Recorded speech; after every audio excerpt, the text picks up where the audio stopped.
harkat jeung martabat hiji bangsa bisa diukur tina budayana. Lamun budayana awut-awutan, tangtu nagarana ge bakal rusak.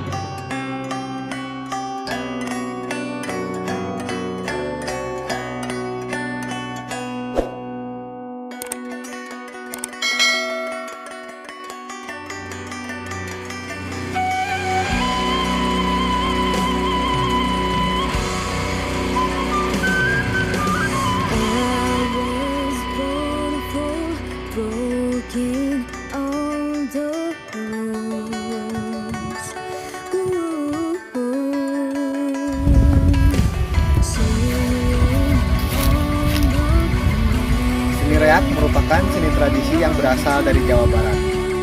Seiring berjalannya waktu di era modernisasi, seni reak sendiri untuk saat ini mengalami masa perkembangan yang sulit.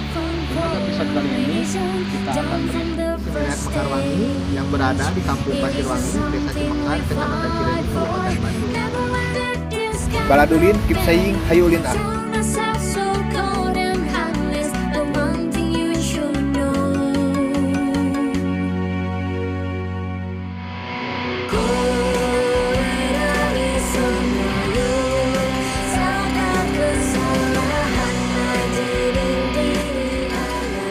Oke Sobat Baladulin, kali ini kita akan mereview seni reak Mekarwangi yang berada di Kampung Pasirwangi, Desa Cimekar, Kecamatan Cileunyi.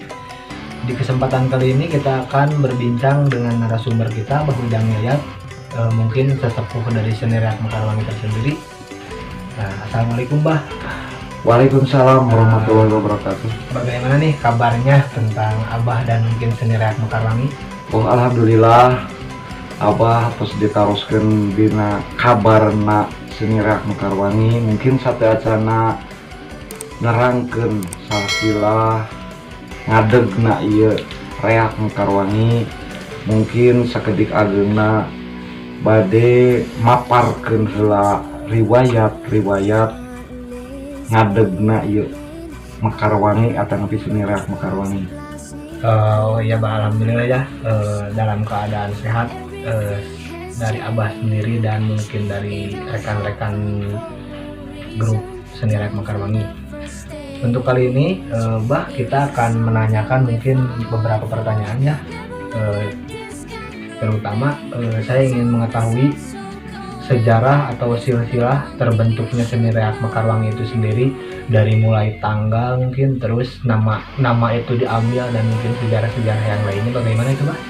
Insya Allah mungkin upami Abah ayeuna henteu nyalahan sareng henteu lepat silsilah ieu teu mungkin ayeuna berdiri na ieu reak Mekarwangi berdasarkan pandangan masyarakat itu teh Abah teh sesepuh sama tokohna, namun teu kitu ieu atas dukungan dorongan ti sadayana.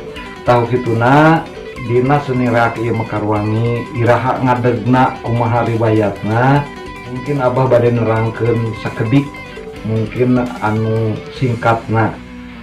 Karasan Abah di dia ditunjuk panginten sebagai tokoh anu waktu di payun Abah aktif dina organisasi KRW-an. Karasan di payun miring di Cikibung dina keaktifanana marang kalih Karang Teruna.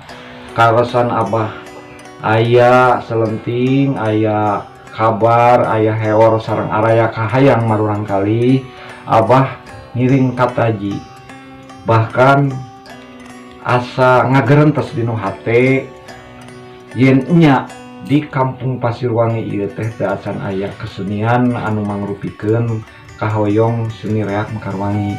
Takarasan eta waktos ti payun teh marurang kalih Karang Taruna aya gempungan nyata ngabahas dina karnaval 17 Agustusan. Biasa nama Agustusan gitu ya, kami di Lamburan gitu ya, tiap RW teh biasa nama so nya nampilkeun salah wiosna karnaval lah, upami sahabat bahasa bener nama karnaval. Biasa sok tiap lingkungan atau napi tiap kampung sok dipentaskeun ka masing-masing tingkat desa atau nepi kecamatan. Arak-arakan Arak-arakan tea tah kalaresan arak-arakan ieu di Pasirwangi teh asan gaduh nya gaduh gagasan murang kali ngajerit murang kali ngumaha terutama nya ka kolot-kolot anu alhamdulillah sepakat respon ti kolot-kolot ngayakeun deui gempungan atanapi liungan. Alhamdulillah ku atas partisipasi dorongan dukungan anu di jajaran ku kolot-kolot di lingkungan Pasirwangi oge terlepas tina ikatan Malurang Kalih Karang Taruna ngayakeun kesepakatan riungan anu mupakat bade ngayakeun kesenian seni reak Mekarwangi anu alhamdulillah seni reak Mekarwangi ieu anu di jajaran anak panginten ku atas nami Karang Taruna Malurang Kalih Karang Taruna nya anu ngurus-ngurusna sagala rupa mah kolot-kolotna nyata termasuk abah sorangan tokoh-tokoh masyarakat nu aya di lingkungan Pasirwangi takarasan sejarahna panjang kumaha ieu seni reak atanapi lingkung seni reak Mekarwangi bade ngawujudna sate acana berusaha satekah pola abah sareng tokoh-tokoh sareng para sesepuh di dieu anu didorong sareng didukung ku Malurang Kalih Karang Taruna nya alhamdulillah ngayakeun kesepakatan ngadamel hiji pengajuan anu berdasarkan penginten organisasi Karang Taruna nyaeta swadaya atanapi atas bantuan-bantuan di donatur-donatur.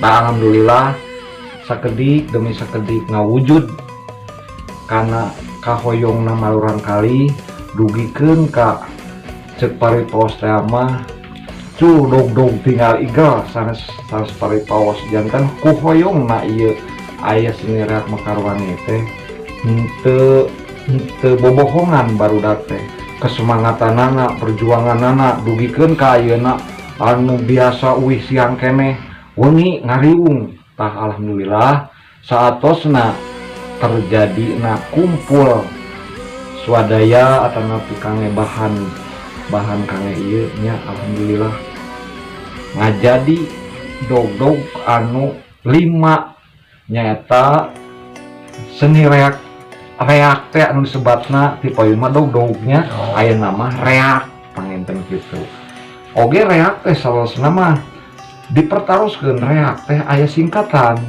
singkatanana rerendengan engklak-engklakan bari jeung susurakan tah kadituna teh bukan naon da mungkin eta mah tradisi janten upami ngoreh saha penciptana eta reak tradisina reak terlalu jauh tah ieu mah mungkin ade sadayana anu naroskeun ka abah mah mung naroskeun sarsilah berdirina atanapi ayana Mekarwangi tah kalaresan Mekarwangi ayeuna aya di Pasirwangi henteu berdiri sendiri atanapi ku nyalira tapi ieu atas bantuan ti sadayana tah ayeuna ngawitan Mekarwangi na aya teh alhamdulillah panginten ngarintisna ti 2012 dugi ka 2013 teh neme aya ngumpul alat-alatna teu acan pentasna dugikeun ka tiasa ngarempug atanapi tiasa riungan deui teh ku alatan ayeuna kumaha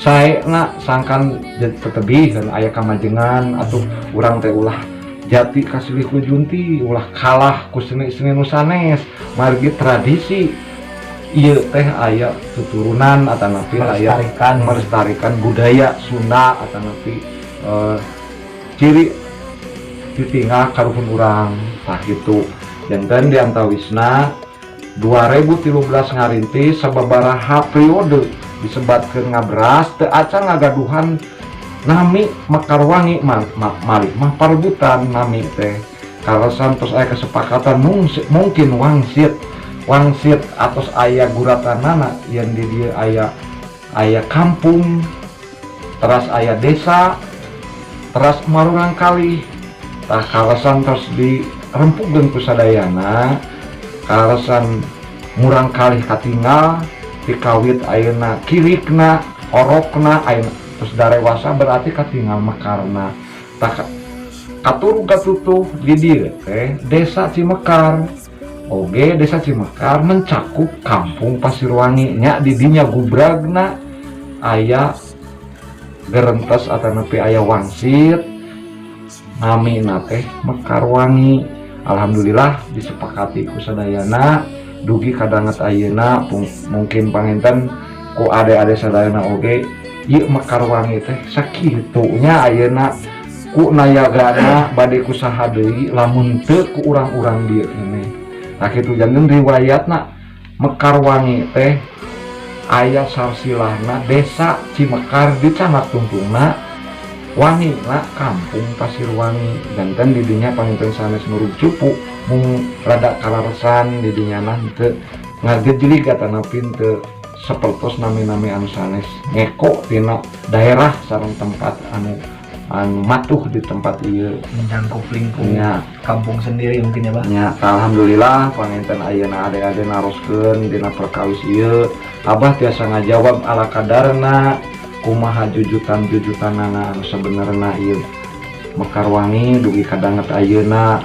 Alhamdulillah panginten urang ayeuna kantun raskeun deui mumulai deui ku urang sadayana bade kusaha deui lamun teu ku urang keneh janten urang ulah eleh ku ala-ala luar naha ala-ala luar ku urang dimumulai di tanyeurkeun tapi ala-ala urang adat urang Sunda ditinggal urang karuhun urang sarerea dimomorekeun tahulah kitu bepeujeuh ti Abah ka seni sadayana anu mencakup organisasi ruang lingkup seni reak Mekarwangi kum kasadayana nya ieu nu aya anu kacakup gagaduhan seni reak terutama Madinah persenian gitu persenian seni kudarengungna Raja Wali segala rupana urang beungkeutkeun urang soyunankeun rawe-rawe rantas malang-malang putungnya istilahna mah kacilit hiji bakal kacilit kabeh jadi urang terbentuk organisasi anu mencakup seni teh organisasi anu luas gitunya. Alhamdulillah tak kitu panginten ade-ade bilih aya di pertarosan panginten nyamangga ku Abah diwalar deui panginten kitu wae tamah balaran mung sakadar ada da bongana kadieu rada ngadadak gitu panginten. Ya mungkin cukup jelas ya penjelasan dari Mbah Ujang sendiri tentang silsilah berdirinya seni reak Mekarwangi dari mulai rasa ingin melestarikan sampai tokoh masyarakat Karang Taruna sebagai pemuda ingin melestarikan sampai banyak godaan dari pembentukan seni reak itu sendiri. Nah mungkin di episode kali ini kita cukup sekian dari seni reak Mekarwangi. Terima kasih untuk Mbah Ujang Yayat mungkin. Amin amin. Semoga Mekarwangi bisa lebih baik lagi, lebih maju lagi untuk kedepannya. Sekian dari kami, Baladulin, keep saying, hayu ulin.